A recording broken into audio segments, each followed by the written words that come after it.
scritto di Laguna nel bicchiere, è una persona che ha scritto altri libri dopo Livi di là, e che questo libro parla di Venezia. Si chiama Maurizio Vittoria e è il responsabile del sito di Laguna nel bicchiere. È un nostro affezionato anche qua quando ci troviamo il lunedì, e adesso ve lo faccio sentire. Volevo dire un'altra cosa: mi è stato detto che alcune persone altre volte hanno preso le sedie senza chiedere dai vicini bar, e cerchiamo di non farlo, perché stiamo poco tempo, perché in tutto sarà mezz'ora, 20 minuti, massimo mezz'ora di chiacchiera, però non si può esagerare.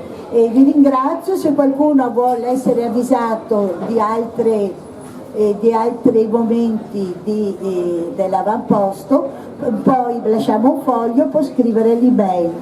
Vi passo Maurizio Vittoria, grazie.